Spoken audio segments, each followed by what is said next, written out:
Welcome back, everyone, to Saturday Show with myself. And today I have a super mega special guest. I mean, I'm literally starstruck.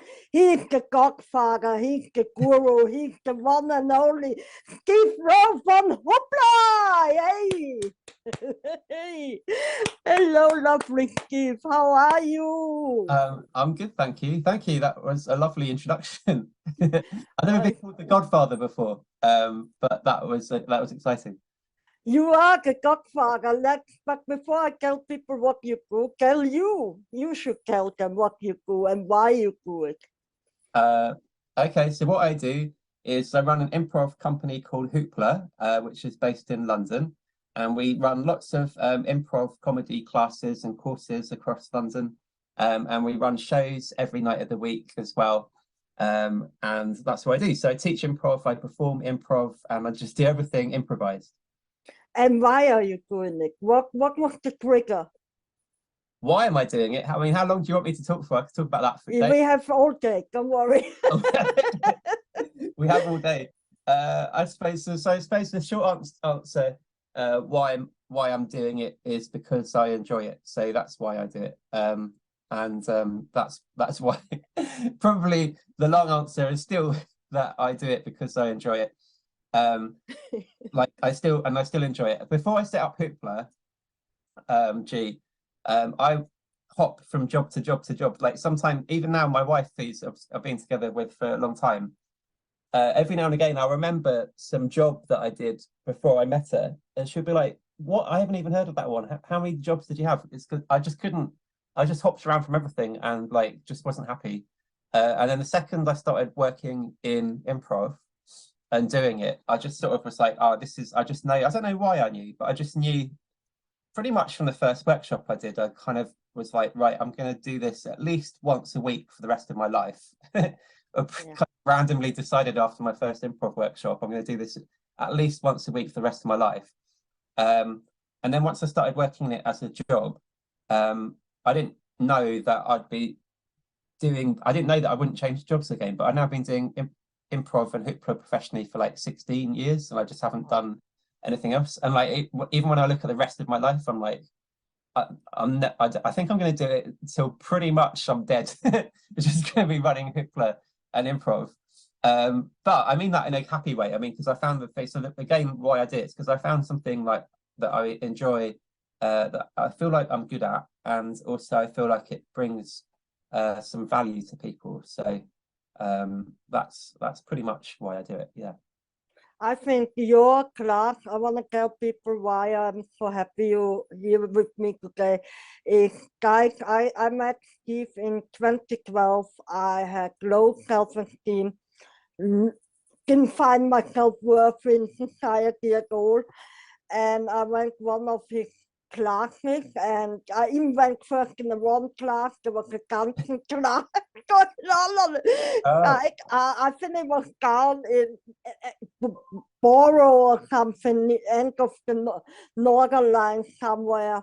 And then I came here, already late, sheepish, shy, embarrassed that I was late. And Steve just got me in a circle, make me do some weird sounds and movements, and, and after that, I mean, I never turned back. I then decided to go cruising with Steve, and it had a significant life-changing effect on me. You see, some people touch your heart, some people break your heart, and then you get Steve who literally changes the perception of yourself, meaning changing your life in that sense.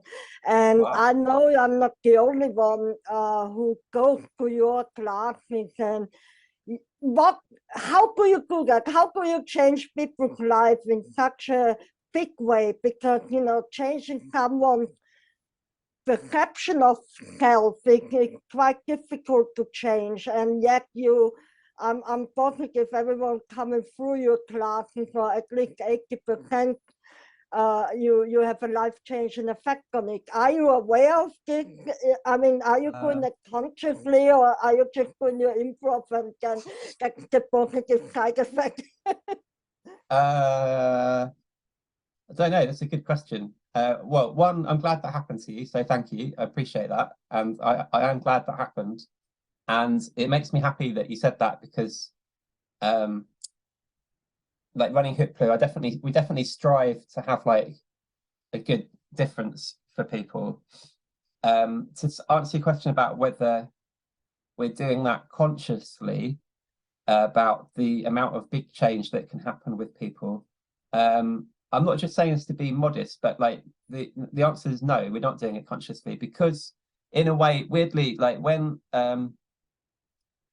you're running a workshop or also coaching a team, I don't think I could have enough space to kind of consciously think about that, if you know what I mean. Yeah. What I do is I am generally just focused on like what is the improv game, and also like how can I explain this clearly.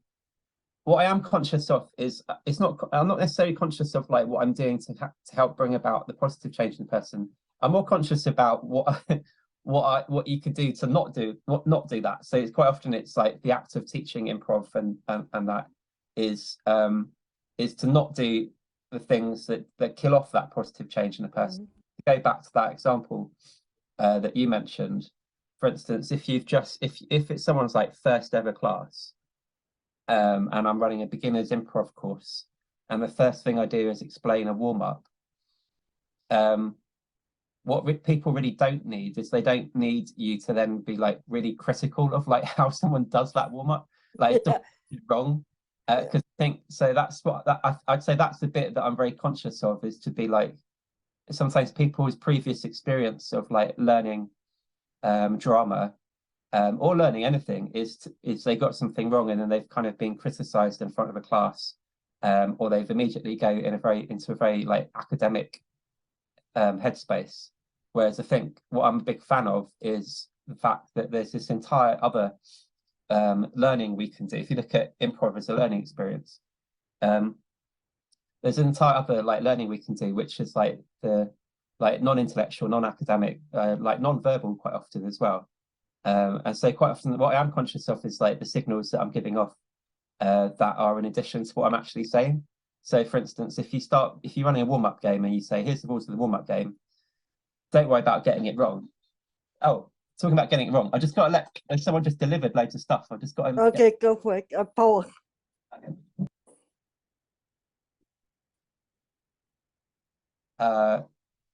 Yeah, so you're not in the hack, you're not criticizing people. I experienced that with you so much, because you actually, if someone makes a mistake, which is in improv, you cannot such a thing as mistake, really. I mean, there's maybe certain level of language not to be used, or you know, but so anyway, but you make a joke out of it. So that's what I like on your approach. You're not like, clean cut. No, it's a joke, or you show different ways. Yeah, exactly. Because what I'm teaching when we do improv, like I'm teaching, it's improv for like theatre and comedy. And so for that, you want people to be able to like access like the full range of human experiences, and humans are like beautifully messy. They're not like they're not perfect sums and equations. So I think, to go back to what you're saying about how we enable that, it's not necessarily, I'm not aware what people are getting from it other than the ability to improv, but we do try and create the environment. I think it's very much like very aware of the environment of having a place where there's no judgment really, and people that aren't fear of being judged or criticized. And I think then people are free to kind of to flourish. I think as well, like just to strengthen what you said, so like to be I'm very, also for you, like it's not what the teacher's doing. Well, I mean, they can create the environment, but it's very much like what the student's doing. So for in your case, for instance, you mentioned get to go down to Balham on the end of the Northern Line, you're feeling nervous about it, you walked into the wrong room, it was a dance class, and you're like, should I turn up late? And then you did. So if you think about it, like a lot of people I think are kind of watching life through Google. Like they'll Google stuff and be like, I should do that one day, or one day I'll do this, but they don't. So there's like thousands more people come to our website than actually come to a class. So, you know, the fact you've already gone through, like you personally, they've already gone through like lots and lots of obstacles, like just to be in the room. And then even after that first workshop experience, there's many other obstacles people go through. So on the train home, they'll start like, they've had a good time, but then they'll start being like, their horrible inner editor will start telling them all the things they did wrong, or they'll be like, oh, you know, and then before you know it, they're like, oh, I'll go back next week. Oh, but oh, look, work's too busy and all this sort of stuff. So I think there's a spirit of the student in this process as well, like the ability to take some time out from the sort of trials and tribulations of everyday life and just do something that that's purely creative, really. I think, and you know what fascinates me with improv as well? It's like it's a way to keep people in the present moment as well, right? Yeah. Would you agree with that? Like, I mean, that's the name of the game, our case, be present, be in the moment. And I think improv really supports it, like get you out of your head, not off your head. Off your head, not out of your head and be in the moment. Would you agree with me? Yeah, I would. And I think it's something that I've appreciated like more and more, like the older I've got, is like how important that is. Because at first when I started doing it, all the other improv teachers learning from would be like, you got to be in the present moment. And I was just like, well, of course I am. Where else am I going to be? Yeah. I mean, but now I kind of really get what it is, because it's like when you are in the present moment, you realize that that's kind of, I don't know. You keep embarking on themes that I could talk about for hours, G. But so basically, I got you. I got you on the hook. Yeah, my thought about that at the moment is like the present moment is sort of endlessly interesting because I mean, it depends how you look at it philosophically, but like basically the past goes back like an almost infinite amount of time, depending on your worldview, but the future possibly goes on for an infinite amount of time. But neither of those things, the past or the future, actually exist at the moment. So like the only thing that exists is the present moment. But that is for the present moment is only an infinitely small amount of time. So you've got three things there. You've got a past that is like almost infinitely long in time, but doesn't exist. You've got a future which is almost infinitely long, but doesn't exist yet. And you've got a present moment that's infinitely short in time, but like infinitely large in existence. So I don't know what I'm getting to, but I think it's just a thought, and it's a thing that blows my mind sometimes. It's like I've never thought like that, so it's a really good way to put it as well. Yeah, it's like it's the only thing that's actually real is what's happening right now. But the second I said right now, that moment's already gone. And me talking about that moment, that's already gone now too. And now we're in a new moment, but that's just gone. But the only thing that's really happening is like it is now. But I think we're so often we're so often controlled by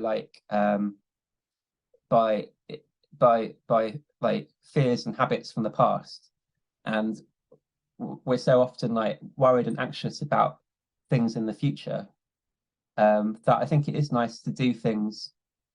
I think improv is one of many things that just like for a moment like takes us out of that kind of chain of like habit, fear, and anxiety. And then when you go back into thinking about the past and the future, you find that you can actually be like, right, I'm going to do this, but I'm going to have more like control about how I do this. So I'm going to like choose to give myself like a different story. So for instance, the other hobby I have, G, is swimming. And I don't really know why I was so much into swimming recently, but then I realized it kind of does the same thing for me as improv, which is like, because in swimming you've got to think about your breath, because if you don't, then you drown. Yeah. In swimming, you can't really, especially if you're in the sea or something, you can't really be thinking about like stuff. You actually just have to think about like your stroke or your breath. And I find that when I come out of the swimming pool or the sea or whatever, I find that everything else in my life has sort of settled down a little bit in my mind. I'm a bit like clearer about what I'm going to do the rest of the day, and I find that I'm not worried about a thing that I had been worried about. And I find that I don't really give a fuck about like how I behaved at a party like 2 weeks ago. Because I think that's I think it's one of the benefits of being in the present moment. I think lots of people have different, people have everyone at some point in life has found different things that brings them into the present moment in that sort of meditative, therapeutic way. And I think some people, they're quite aware of it. They'll be like, I do meditation, and blah blah blah. And someone else might just be like really into fishing, for instance. They might just spend like 1 day a week sat for 4 hours by a river fishing. But it doesn't really matter. Some people it's improv, but I think it doesn't really matter what it is. But there's that joy in the present moment of letting a lot of things go, and then just being able to connect to life and the universe a bit more without judgment as well. Yeah. I like the idea of being in the present moment. You don't want to be in the present moment and then someone tell you that you're not doing a good enough job of being in the present moment. That's kind of stuff. Do you know what I mean? You're not in the present. How? Yeah. So how do you know? You don't know where I am. How do you know? Yeah. But I was eating a packet of Wotsits the other day on the couch. I was eating a packet of Wotsits, which for international guests is a cheesy flavored crisp in England. Okay. I was eating a packet of Wotsits on my couch the other day, and I was very much in the present moment then. So there's no judgment. The present moment could be anything. It could be whatever you need, really. Exactly. Now, this next question. Yeah. Most of my audience are female, just because of the fact of Facebook, not Facebook. Yeah. But so I and you usually see everything from the female perspective, but you are a father now. You're a married man and you're a father. And I know you grew up in a generation like I did, where fatherhood was completely different to our times, I would say. So how is it for you, fatherhood? What's the biggest challenge for you to be a dad? How do you interact with your boy? Your boy is Jack, yeah? He's cute. Yeah. Very bright boy as well. I think some George spoke something. Oh my God, he's so clever. So tell me, so how do you feel as a dad? The responsibility, the interaction, your duties as a dad, and so forth. Yes, being a dad's really fun. So I've got my son's Jack. It's just turned 5 years old. And the funny thing about having a kid that I didn't really know about is basically they have like the same sense of humor as you. So I didn't realize like how funny he'd be, but like we were quite lucky because he talked really, really early. Like really early. So it's like a baby talking. I can't ever remember him not talking, but and it's just really funny because like he does jokes that are like just the sort of stupid stuff I would do. And it's quite so as an improv teacher, it's quite appealing having someone in your life that just suddenly laughs at like all your stupid jokes that you do. Although the other day, G, when he turned 5, the next day I did something stupid. I can't remember what it was. Oh, I remember we have this ongoing joke, which if we're getting dressed, I pretend we're in a hurry and I make my face look really serious and I say, Jack, stop mucking around. We're in a hurry to get dressed. But then I'll immediately put my clothes on the wrong way round. And then that always cracks him up because he thinks I'm getting serious. And then I'll put like pants on my head or something like that. Anyway, I did that the day after his 5th birthday. And he looked deadly serious at me. He looked me in the eye and he's like, Dad, now I'm 5. I haven't got time for your stupid jokes anymore. I walked off. So the last couple of weeks, he's going through this identity change where he's decided that some things he doesn't do anymore, and some things he does. He's a grown up now. Yeah, he's a grown up. Yeah, definitely. So that's like, yeah, the main thing is like, I realize I probably have like the mind of a 4 or 5-year-old, because when I'm hanging out with him, I don't really find like, I'm just like, it's like having a perfect little friend, really. Just he's sort of it's pretty cool that he's interested in the same stuff that we're interested in. So yeah, like I like telling him about the world and stuff. So if we're like driving along, or if we're on a train, I'll be like, what do you want to learn about? And we'll just have a little chat about things. That's good fun. I mean, in terms of the challenges, yeah, there's loads really. I mean, I don't know, like one of the biggest challenges, so I think it's true for like pretty much any parent or family really, is suddenly the challenge is like you want to there's a big time challenge, because you want to like be there for him and spend time with him, but then also you got to obviously like make money for the family. So there's that challenge of like, how do I go from, you know, if I'm away working at, because I love improv and I love hoopla, but that takes me out of the house. So it's like, if I'm doing that too much, then I'm missing out on like family and not being helpful and not being with him. So there's that challenge. I suppose the challenge that would be summed up by like balance, trying to find balance. And then what are the challenges? Oh, is it, I don't know, like trying to think things that, yeah, well, you kind of mentioned it actually. One challenge I faced when I kind of got through this, to tell you the truth. The first challenge I faced, like the first year or so he was born, one challenge I slightly find myself going into like male stereotype of like what father meant when I was growing up. And you kind of touched on that a little bit yourself. So when I was very young, my dad, he's still alive, oh wait, like he worked really, really hard. But he was very much like the sort of provider and the financial provider. And my mum was at home for like the first 8 years of my life before she went back to work. And then she did go back to work full time. But I think my early memory was my dad would be this like figure that would disappear before I woke up in the morning to go to work, and then come back on the Northern Line from London, walking in like quite late at night in his sort of rain-soaked Mac with a briefcase, like very kind of like traditional, almost like sitcom dad. But obviously we'd catch up at the weekends.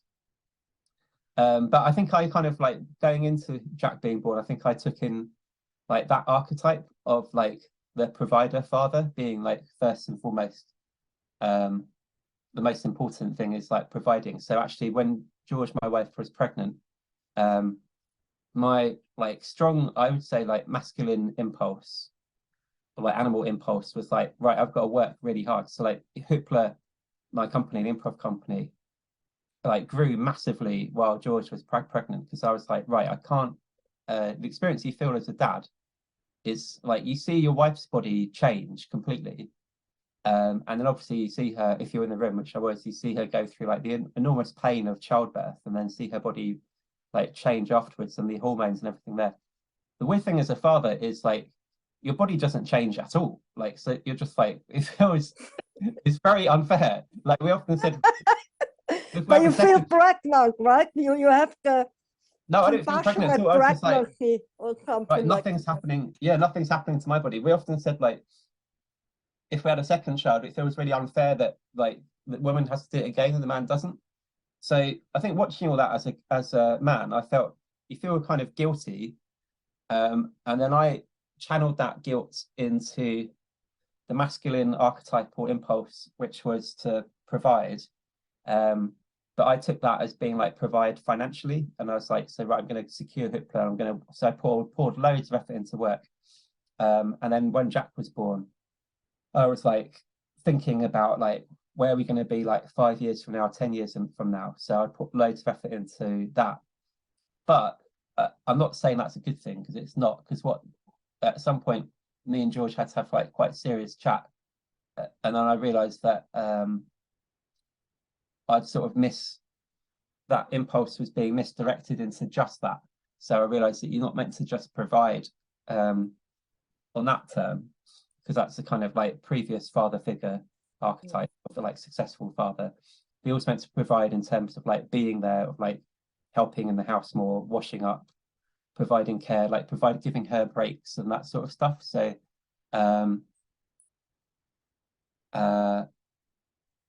in fact, I'm looking above the Zoom screen now, because I've literally got it written on above me. So I'll say what it says. So I've now got a picture of George and my family, and it's like I said this new phrase. It's written down just to remind myself. It says, I put just as much or more effort into being creative with George as I do with Hoopla to make our lives fun and exciting. I prioritize being with her, and not just when I'm tired from work. My job isn't just to provide, it is to be there and to have fun with. I spend as much quality time as possible with Jack and George. I love and protect them and support them. So it's just trying to get that balance again, to not just become Mr. Banks from Mary Poppins. Yeah. Want to be like a father in like all the different possible ways. Oh my God, I can imagine Jack is such a little lucky guy growing up with you both. For those who don't know, George also got Stephen White does also improvised comedy. She's absolutely fabulous on stage. So you can imagine that little boy with two crazy improvisers. So now let me ask you next question. You see, when we get older, so I mean, now you have the boy, and I can imagine you talk about him, about, I don't know, fairies and little gnomes, and and but this kind of concept that you believe like in unicorns or the mystical creatures out there, it never really stopped in you, didn't it? I mean, with improv, you draw them back into reality almost, isn't it? If you play on stage or with people, everything is open, you can bring the gnomes and the fairies back in the game. Per se. Do you think in our society I mean, is it important? Do you think losing the mystical, the fantasy, becoming adult, as to say, it's actually losing a part of being human? If that makes sense, so losing the imagination, the fantasy, the openness of inviting whatever might be out there, even if we don't see it clearly with the eyes, is it a part of almost losing a part of being proper human? What if we stop that fantasy? We lose. Yeah, if we, when people get echoed, I mean, like for example, my brother-in-law, if I get my niece or look at little fairies in the forest or something, he's like, are you pick them up? He tells me right go, but they're not fairies, the tree finished. And that's not, like, this reality of many people have, where they just don't even believe in Santa Claus or anything. You know what I mean? Where they magic, where they take the magic out of life, basically. I think it's a really interesting point. So I've got a couple of thoughts about that. So first of all, I don't think like becoming an adult has to mean killing off like fantasy and creativity and everything. I think quite often it does, unfortunately. I think like I'd quite like to rebrand the word play, for instance. So quite often I think people look at the word play as being childish, and play as being sort of pointless, and play was like at school, play was something you do to have a break from things. But if we treat the word play like that, as something we just do as a break between serious subjects, and something we only do as a child and not something we do as an adult, then like and then we're sort of confused as to why adults can't be good at innovation or creativity, and why humans can't like create better solutions for themselves. It's like, you killed off play at like a really young age. It's just like, I want to say, like with Hoopla, I like to say sometimes the teachers just like saying, well, we're encouraging people to be a kid again. I'm like, no, you're not. We're not encouraging them to play like a child. We're encouraging them to play like an adult. Like adults can play, because like play it is the ability to kind of float around different ideas without judgment. As play is the ability to like try out things. Play is the ability to like create solutions to stuff. Like play is like not, it's like not unhelpful. It's like one of the most helpful things there are. Like, you know, if if teams want to create a solution to something, even like an engineering problem, then play means that you'd come up with like 50 solutions to that problem, and then pick the best one. So that's the first thought I have, which is like not necessarily thinking like fantasy and play and creativity are like end when you're a child and then don't happen again as an adult. A big part of Hoopla, I think I quite like is I like thinking about like this sort of playful creative side that we encourage. You don't have to treat it as like an isolation thing. I think sometimes adults will be like, at work I'm like this, and then I do this, and then I do this, and I do this, and then it's like we're very segmented. And I think that's part of is, you know, an accidental side effect of school, right, where each subject's very isolated, and then we do like our after school clubs.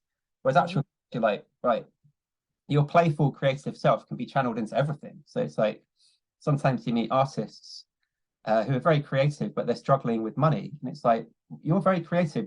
Be creative about how you make money. You know, like be creative about like that energy you have when you create your art. That's the same energy you can have about how you run a business. So all these things can mesh together. So that's thought one. Thought two I have about what you said there is I tend to I don't separate like anymore the sort of joy or feeling about reality and the joy or feeling about fantasy, because I think reality is just as fucking bonkers as fantasy anyway. So I think about this like there's this sort of historic, actually it's not that historic. In ancient history, this wasn't here, but I'd say like recent history, there's this gap between either you're a scientist or you're an artist, or you might be a philosopher. They're seen as like separate things, right? Science, art, philosophy, separate things, because we have an education system which is like makes you pick a subject very, very early, especially in England, very early, like 17, you're already narrowing it down. By the time you get to 19, if you go to university, you're already narrowed down the whole of human experience to like one very precise subject. As you go through that course, it narrows down, narrows down, narrows down. But the ancient Greeks would have just thought that was bonkers. Like, so they used to say, like, you don't want a soldier that only studies war. You want to have a soldier that studies philosophy. Otherwise, you can have an army of stupid people. And they, a philosopher who also studies sports. Otherwise, your philosophers are going to be weak. So, like, the ancient Greeks very much need this balance. So that's the first thing I think of is like, I find that everything kind of interesting, really. So if you think about like you were talking about, should we invite in this fantasy of like there's fairies and like dragons, unicorns? I think yeah, definitely. I think especially because like one, it's fun, but also you could look at that from a sort of Carl Jung perspective, the psychologist, and he'd say like they're all kind of like archetypal images, and like the act of exploring these images and exploring these stories like helps us develop and grow. Or even looking at hard reality, right? Even if you look at hard reality, like it very soon sounds more mad than fantasy. So that's where I'm talking to my son. One of our favorite things to do is like we just have these like kids encyclopedias and we read those in addition to bedtime stories, because I'm just like real life is like just as bonkers as like made up stuff. So just like I've got a desk in front of me, and just like the fact that when I like put my hand down, my hand doesn't go through the desk, and that makes me think, like, is the desk completely solid? It's like, oh no, it's made out of molecules. Oh, are there gaps between them? Yes. And what they made out of atoms. How come my hand can't pass through them because of like the nuclear force between them and everything? And you're just like, what's that made out of? Are they made out of electrons? What are they? But within about 10 questions, you get to the point where like nobody actually knows, and you're just like, this whole thing is fucking bonkers. Like reality is just crazy. And the same, like I was talking to my son, he was, yeah, he's just talking about like where things come from. We're talking about like the Big Bang, and then like where stuff on planet Earth came from. And And then already he's only 5, but like he's just because he's just asking normal questions like, but what happened before the Big Bang? And then I was like, well, no one really knows. And then he just burst out laughing because he's like, Dad, that's so stupid. How could nobody know? And I was like, yeah, like reality is more bonkers than any made up story anybody could make. So to answer your question, I think there's room for it all really. Like, would you say reality is an illusion? Is it like the Matrix? Would you go that far to say, okay, that what actually we see is an illusion? It's like I read this book, A Pocket Full of Money, and he goes into quantum physics a bit, right? And he says, like, for example, a table, yeah, the table only exists because you think of the table and you have a clear image of it. But at the same time, the same table can exist in different realities, in different places at the same time. So, and it makes me sometimes think, you know, are we limiting ourselves with this so-called reality? Yeah, it's a good question. I mean, I hasten to add, especially for your listeners here, that this is I'm happily embarking on this chat, but I'm not an expert in it.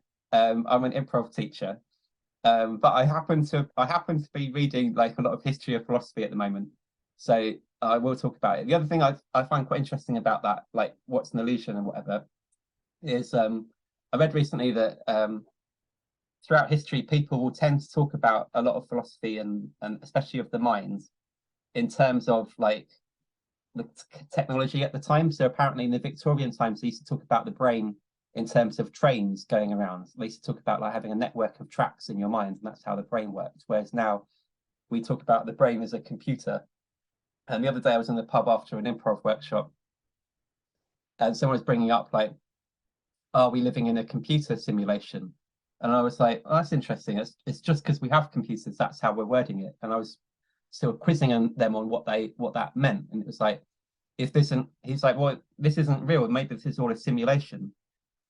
And I was like, who's simulating it? Is it some bloke on like a Dell laptop having a coffee at Coffee Nero and like, like, you have to be on a laptop, this simulation? He's like, no, it could be on any computer. I was like, cool. So is it a big computer or a small computer? He's like, any computer. I was like, is the computer made out of electricity? And we were like, no, it doesn't have to be.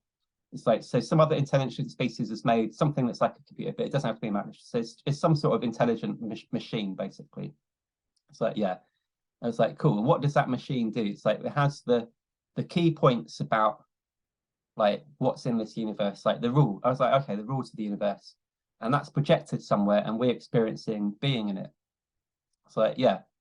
It's like, if you take that apart, that argument that we're living in a computer simulation, if you boil it down to those key points, you already got, weirdly enough, you already gone to 2,000 years ago with Plato's idea of like shadows on the cave. So Plato was like, we're in the cave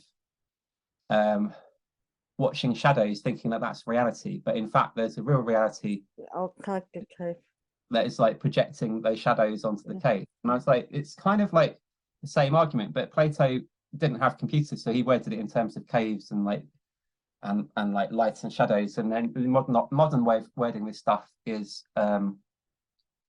about that we live in a computer simulation, but it depends how you define computer and stuff. So, but the key thing is like, are we in reality? Are we experiencing it? Then, and I got a bit confused about that, as I do get confused about lots of things. And then, weirdly, the one thing that really helped me was like the Descartes phrase. I think, therefore I am, or his like initial wording was like, I doubt, therefore I am. And so, if you're thinking about like what's real and is this real, and like, you know, all that's like you said, like, you know, all these different projections and things, what is time? I'm like, well, something's experiencing this. So I'm experiencing this. So I'm thinking about this right now. So I'm experiencing this, and I am experiencing the world. How that came about, and what else is real or not? Like this experience is real to me. And it's like if you go from that point, then like everything becomes like endlessly beautiful again. And I think that's why another draw for me to improv is it kind of explores like emotions and things. And I think whatever kind of science you have, I've never known science really tell me what. I haven't met scientists who would tell me what an emotion actually is. So I'll say like, what is an emotion? And then they'll go, well, emotion is what happens when your body does this and this hormone goes blah, blah, blah, blah, blah. And I'm like, yeah, I know that's what happens when it's there, but you don't tell me what it is. Like, I tell you what it is. You want to know what it is? You're telling me all the mechanics that's going on there. You're telling me what's causing it. You're telling me what happens just before it, but you're not telling me what actually is. Like, what is experience?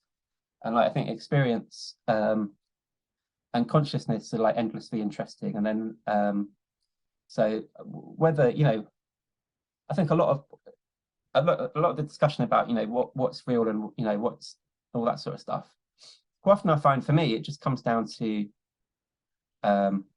like words, really. I'm just like, well, it's just different words to explain the same thing. So that's like the whole computer simulation sounds pretty similar to Plato, like 2000 years ago. But then also you get to a point where you're just like, I don't know. This is like, and then every now and again, I think like that for a bit, and then I'm just like, yeah, well, whatever. I'm not going to be a life row. I'm just going to fucking enjoy and experience and just go back to that. Really, do you know what I mean? Yeah, you can. You know, it's like I experience, you know, like when you take emotion, okay, emotion basically is like energy in motion, right? So it's created by a thought, which will create a physical reaction to the thought, yeah, like anger or love or whatever, and that creates a vibration, and that's then the energy in motion, right? And that's how apparently you manifest. And that takes me to my last question now. Manifesting. Right?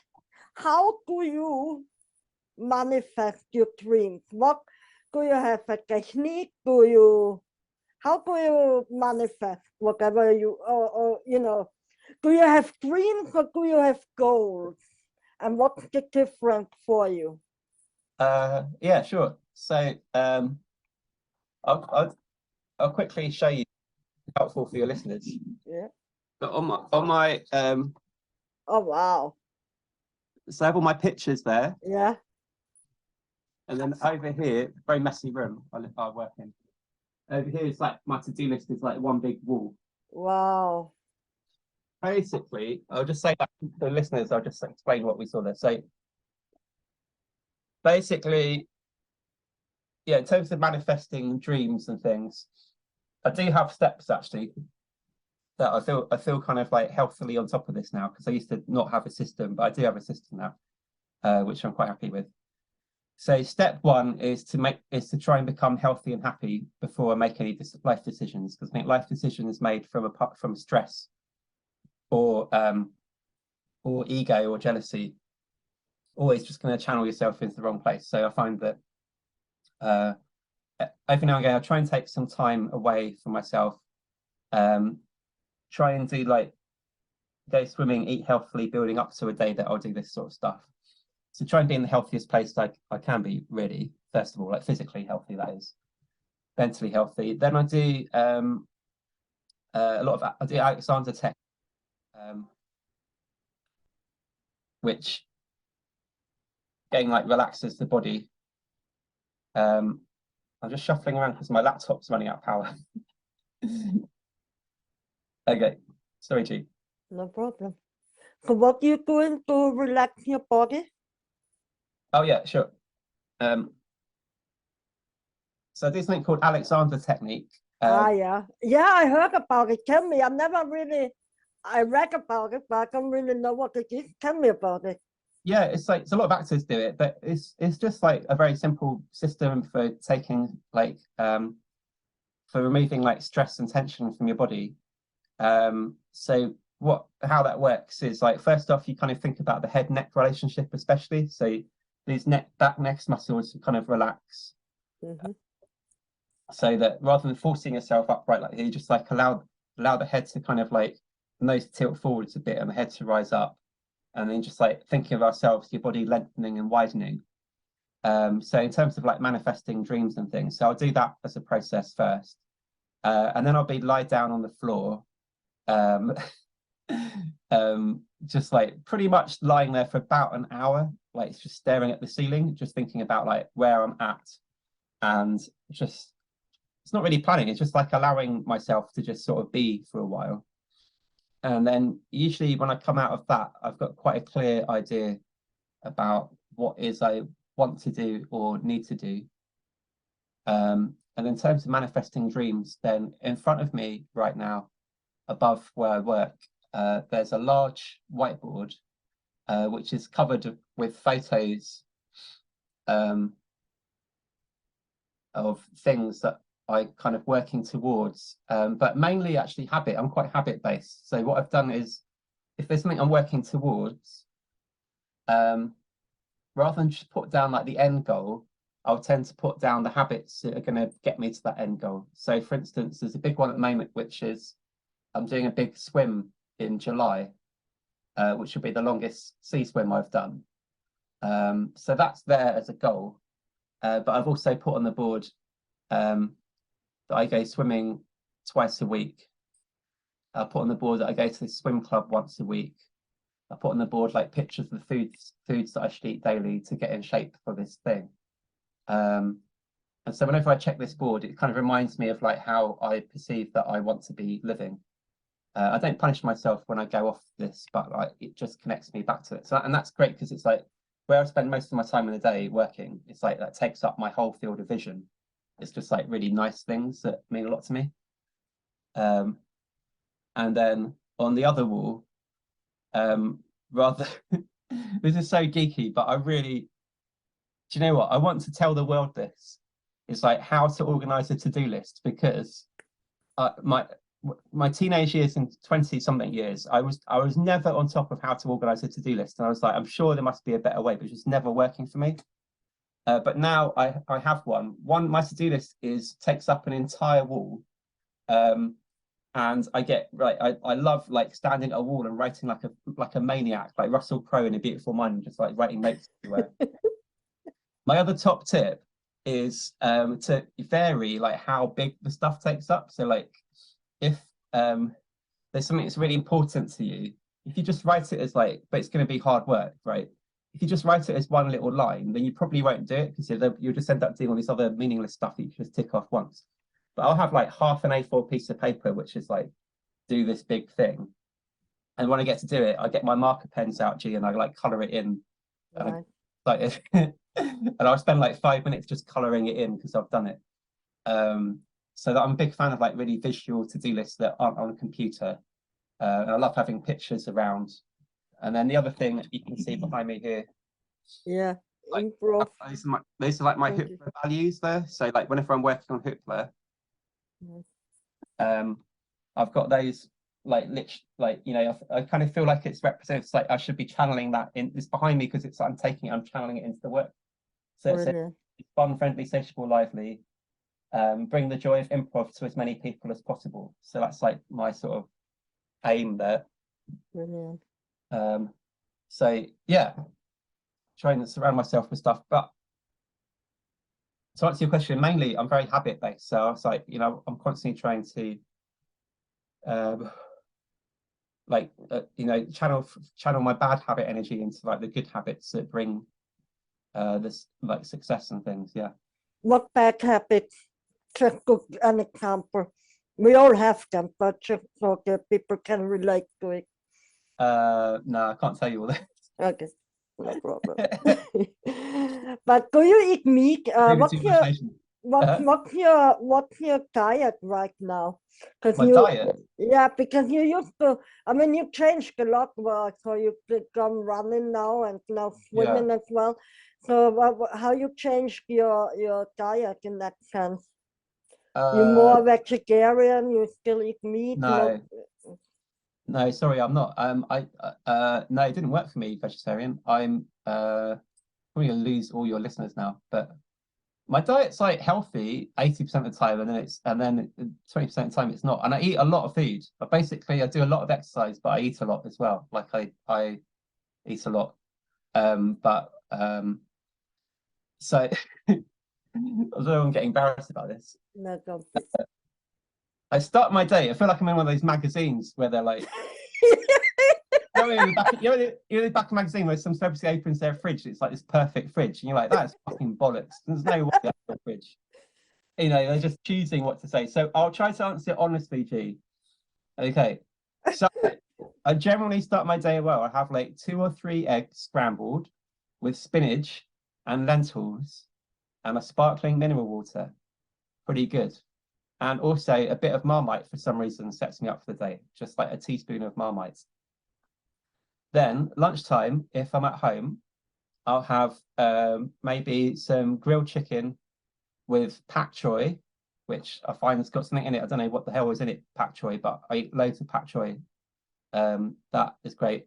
And then more lentils or either some sort of kidney bean and tomato mix.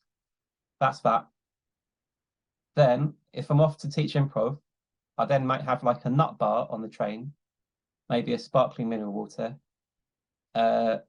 teach improv, and then it might be out, so it might be at Lyon, have like their chicken satay with rice. There's that.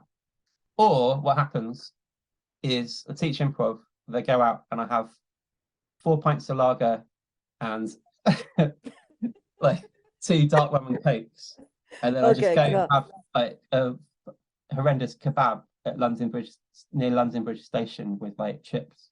So basically, I do eat healthy, but alcohol's my downfall. If I just literally smell like, if I just walk past, if I just smell like a beer, then I'll eat like a maniac. If I have like half a pint, I'm just like a wild animal. I'm just like roaming the streets looking for chips. And then also chocolate. And then also the next day will be screwed up as well. So that's that. I definitely yo-yo with weight. Yeah. That's me. Isn't it weird that for years now, I tried myself to have this complete balance, you know, this almost guru life, you know, like be healthy and balanced. But I think the past is always catching up with me and you know, like you have a chocolate or drink something or do something which is not the perfect alignment. Yeah. Now, Steve, to sum up the lovely interview, thank you for your time. Is there any final message you would like to leave? But what, for who? Leave a final. For us, for the world. Like, What I go that I have that, okay, I do it the right way.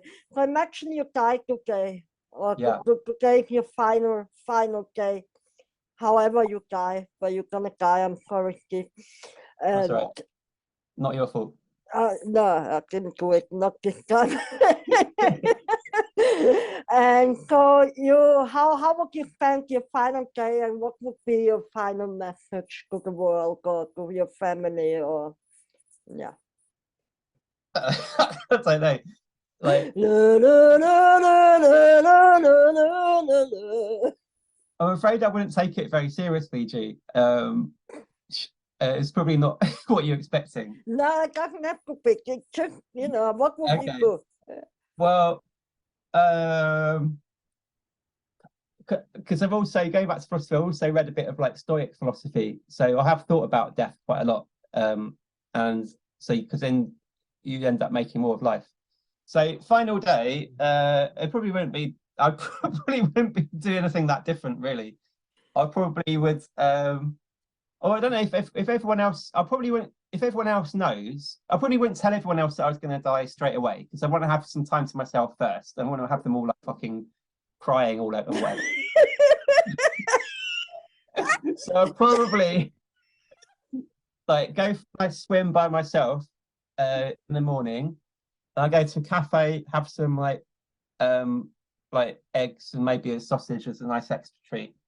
And I'd be like, got to tell people I'm dying tomorrow. Fucking hell. I'd go home. And I'd be like, right. I'd probably, if my wife and kid were there, I'd have to tell them I was dying. And I'd be like, look, this. But I'd just be like, but I don't really do anything different. Then I would. How would you tell them? Show me your face. How would I tell them? I would just be laughing. Right now, I'd be like, this is ridiculous. I'd say like, look, G said I'm going to die tomorrow. So I've got to tell you that I'm going to die. They probably wouldn't believe me. And I'd be like, look, it looks like it is. I'd have to spend about 2 hours sorting out finances. Only 2 hours. But I'd really quite enjoy it. I'd have a rum and coke. I'd play some good music. I'd spend 2 hours just being like, making sure that everything's like transferred to my wife all right. So I'd be like, right, I've sorted that all out. Then probably would play Minecraft with my son, give him a bath, read some stories. Yeah, I probably would like, you know, I don't know if I'd phone everybody up. I couldn't be bothered with that. I'd like, I don't know, maybe Would you record a video? Maybe you record a little video for everyone and say like, folks, that's Steve from Hoopla and goodbye. No, I wouldn't want that. I just want to vanish. When I'm gone, I'm just gonna go. I'm just like that. I'm just gonna, yeah. And then what message I would leave? I don't know. I don't know. I would just say like, check out the hooperimpro.com website. keep on going. Hoopla. It's very inspirational. No, well, I would hope, no, to answer your question, G, I would definitely hand over Hoopla to somebody. So I'd want somebody else to just keep it going. Yeah. So yeah, I'd be happy because when I was dying, I would be like, it wouldn't be the end. I would just be like, as long as people are still doing improv and stuff, then I'd be like, you know, I was just like one of many people that kept something going. So I'll be up for that. I just think people, I don't know, I haven't got any I wouldn't have like one sentence wise words to say at the end. I'd just be like, go, I don't know, just like play around, have a good time. You're not around for long. That's what I'd say. Oh yeah, nice. Yeah. And then the next day I'd wake up and I realized it wasn't dead, and I'd realize it was a cunning trick played by you. Yeah, you know. Imagine, you know, and I'm still alive, you see? Yeah. I'm moving on. The end of the drama. Yeah. Brilliant. Thank you very much, Steve. That's all right. Thanks for having me on. My honor. I'm gonna turn it off now and then we have another chat. Okay. Lovely. Thank you. Bye. Bye-bye.